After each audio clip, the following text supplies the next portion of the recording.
नमस्कार सम्पूर्ण मित्रहरूमा। आज बिहानै उठे, फोन खोलेर हेर्ने क्रममा मेरो फर यू पेजमा एउटा प्रेम पत्र भेटाए। जुन प्रेम पत्र अस्ट्रेलियामा भएको प्रेमिकालाई नेपालको हस्पिटलको बेडमा अन्तिम सास लिइरहेको प्रेमीले लेखिएको प्रेम पत्र रहेछ।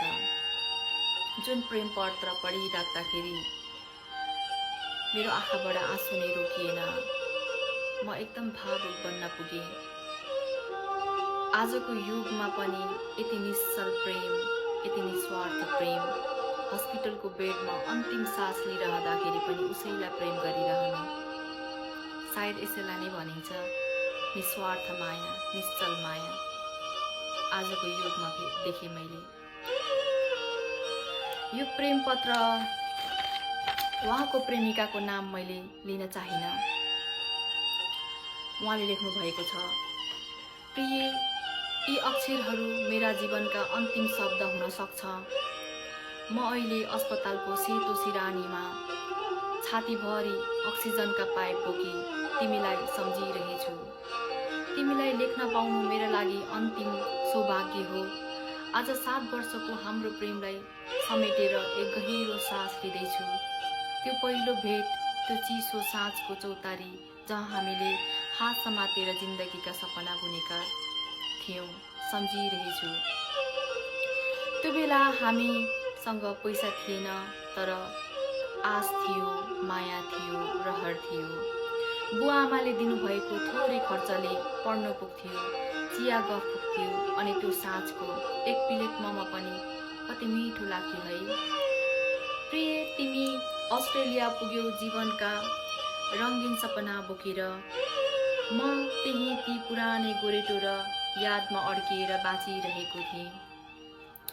म तिमीलाई भेट्न अनुरोध गरिरहेँ, एकछिनका लागि आउन, एकपटक मात्र तिमीलाई हेर्न मन छ भनेर।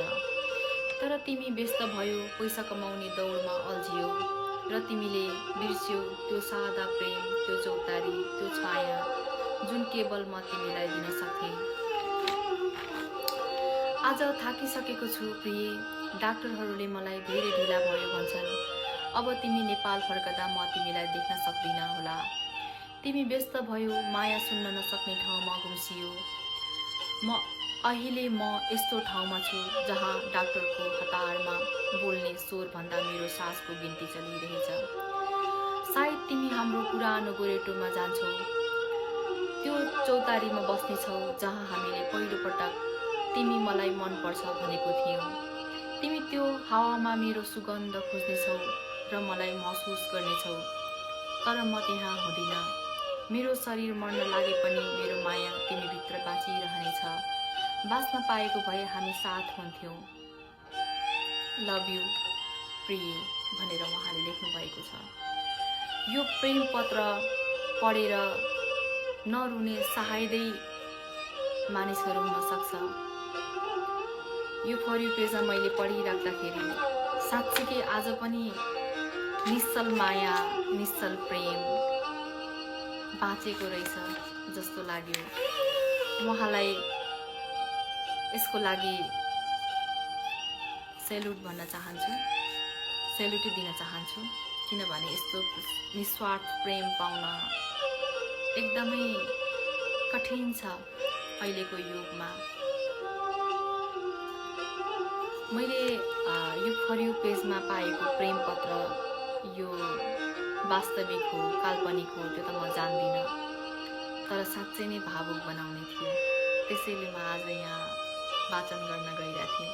धन्यवाद हेरिदिनु भएकोमा, सुनिदिनु भएकोमा।